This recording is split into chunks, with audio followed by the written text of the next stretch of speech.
Assalamualaikum dan selamat kembali ke Domir TV.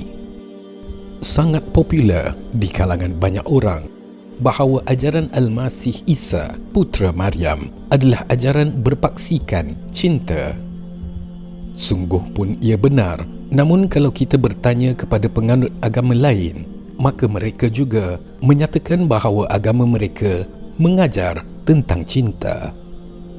Ulama besar Ibn Al-Qayyim Al-Jauziyah menyatakan, kerana cinta dan demi cinta langit dan bumi diciptakan dan atas dasarnya makhluk diwujudkan.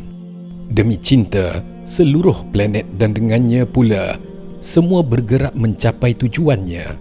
Dengan cinta, semua jiwa meraih harapannya. Ketika sekian banyak orang datang kepada Al-Masih dan mengiringi seorang wanita yang dituduh berzina, lalu mereka meminta dari Al-Masih agar menjatuhkan hukuman rejam ke atasnya, sebagaimana yang tertulis dalam Perjanjian Lama. Beliau tidak membatalkan ketentuan itu, tetapi beliau bersabda, siapa yang tidak berdosa, sila mulakan rejam. Ternyata tidak seorang pun maju untuk melemparkan batu. Dalam sebuah riwayat dinyatakan bahawa Ma'iz ibn Malik datang mengakui dosanya ke hadapan Nabi Muhammad sallallahu alaihi wasallam dan meminta agar dijatuhkan hukuman. Nabi sedar bahawa Ma'iz tulus bertaubat, tetapi Ma'iz berkeras agar dijatuhkan hukuman. Maka Nabi bertanya pada sekelilingnya, apakah ia gila? Apakah ia meminum khamar? Tidak, jawab mereka kepada Nabi.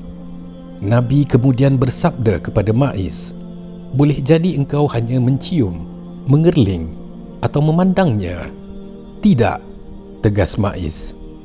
Dia tetap berkeras bahawa telah melakukan zina. Akhirnya, Ma'iz dijatuhkan hukuman juga. Tetapi di dalam kes ini, Nabi SAW telah bersabda, sungguh beliau telah bertaubat. Jika dibahagi kepada satu umat, nescaya taubatnya mencukupi untuk mereka semua. Contoh lain ialah satu hari datang seorang yang melakukan dosa dan mengharapkan dihukum. Nabi SAW pada mulanya tidak menghiraukannya, kerana baginda sedang bersiap untuk solat. Tidak mustahil juga baginda sengaja tidak melayani orang itu agar dia ikut solat sama. Setelah solat, orang itu datang lagi. Maka Nabi SAW bersabda yang bermaksud, apakah engkau tadi hadir bersama kami solat? Orang itu mengiyakan soalan. Maka Nabi pun bersabda, engkau telah diampuni. Ketika Al-Quran menetapkan hukuman ke atas orang yang melakukan perompakan, ditegaskan juga bahawa hukuman itu tidak jatuh terhadap mereka yang hanya tertangkap setelah insaf dan berbuat baik, kecuali orang-orang yang bertaubat sebelum kamu dapat menangkapnya, iaitu mereka terlepas dari hukuman itu. Maka ketahuilah bahawasanya Allah Maha Pengampun lagi Maha Mengasihani. Jelas sekali bahawa menjatuhkan hukuman tidak selalu merupakan ketentuan yang harus dijalankan. Menjatuhkan hukuman yang wajar demi keadilan juga tidak lepas dari rahmat dan kasih sayang. Menjatuhkan hukuman yang wajar demi keadilan juga tidak lepas dari rahmat dan kasih sayang. Kasih sayang dan rahmat Allah itu sangat luas, dan jangan jadikan agama sebagai jalan menghakimi orang melebihi apa yang diajar oleh agama.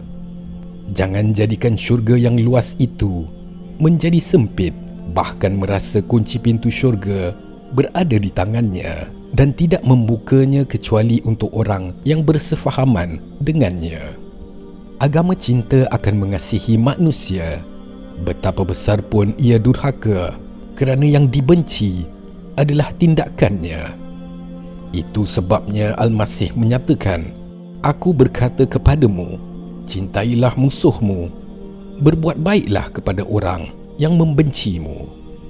Isa Al-Masih menghadapi masyarakat yang larut dengan sifat buruk. Namun kehadiran Nabi Isa bukan datang untuk mengubah hukum Taurat, tetapi menekankan pada inti ajaran ilahi. Demikian juga Nabi Muhammad sallallahu alaihi wasallam. Baginda menekankan agar umat tidak terpaku pada bentuk lahiriah, tetapi hendaklah menembus masuk ke lubuk jiwa. Al-Masih dan Nabi sallallahu alaihi wasallam, bahkan semua agama yang datang, menekankan pentingnya cinta sesama insan. Bermaaf-maafan adalah amalan belas kasihan yang merupakan aktiviti hati pada tahap ihsan. Ihsan, menurut Imam Al-Ghazali rahimahumullah, lebih tinggi daripada keadilan. Waris mangsa pembunuhan boleh menuntut pembunuh itu dihukum dengan nyawanya. Ini adalah keadilan. Tetapi waris juga boleh memilih untuk mengampuni pembunuh dengan cara ihsan dan rahmat. Dalam kes kesalahan terhadap individu, pengampunan boleh dilaksanakan oleh mangsa atau warisnya. Tetapi dalam kes kesalahan yang dilakukan terhadap masyarakat, pengampunan boleh dilaksanakan oleh raja selaku pemimpin sebagai air mata belas kasihan. Yang di-Pertuan Agong bersetuju untuk meringankan hukuman sebagai aktiviti hati dan jiwa. Tindakan peribadi yang hanya bertanggungjawab kepada Tuhan. Hakikatnya, yang di-Pertuan Agong memiliki kuasa untuk mengampuni, menunda dan melegakan hukuman bagi kesalahan yang dibicarakan oleh Mahkamah Tentera dan dalam wilayah Persekutuan Kuala Lumpur, Labuan dan Putrajaya. Manakala raja atau yang di-Pertua Negeri memiliki kuasa sama bagi kesalahan yang dilakukan di negerinya. Hal ini dinyatakan dalam peruntukan di bawah Perkara 42-1 Perlembagaan Persekutuan. Mengikut Perkara 42-2 tertakluk kepada Fasal -10 dan tanpa menjejaskan mana-mana peruntukan Undang-Undang Persekutuan berhubungan peremitan hukuman kerana kelakuan baik atau khidmat khas, apa-apa kuasa yang diberikan oleh Undang-Undang Persekutuan atau Undang-Undang Negeri bagi meremit, menggantung atau meringankan hukuman bagi apa-apa kesalahan boleh dijalankan oleh Yang di-Pertuan Agong jika hukuman itu dijatuhkan oleh Mahkamah Tentera atau Mahkamah Sivil dalam wilayah persekutuan, dan kuasa itu boleh dijalankan oleh Raja atau Yang di-Pertua Negeri tempat kesalahan itu dilakukan. Ini bermakna bahawa Yang di-Pertuan Agong mempunyai kuasa budi bicara muktamad apabila memutuskan untuk memberikan pengampunan yang tidak terhad kepada nasihat lembaga pengampunan. Al-Quran menuntut untuk melakukan hal yang serupa dengan menganjurkan sifat ihsan, iaitu berbuat baik kepada siapa yang memusuhi atau bersikap buruk. Dan tidaklah sama kesannya dan hukumnya perbuatan yang baik dan perbuatan yang jahat. Tolaklah kejahatan yang ditujukan kepadamu dengan cara yang lebih baik. Apabila engkau berlaku demikian, maka orang yang menaruh rasa permusuhan terhadapmu dengan serta-merta akan menjadi seolah-olah seorang sahabat karib.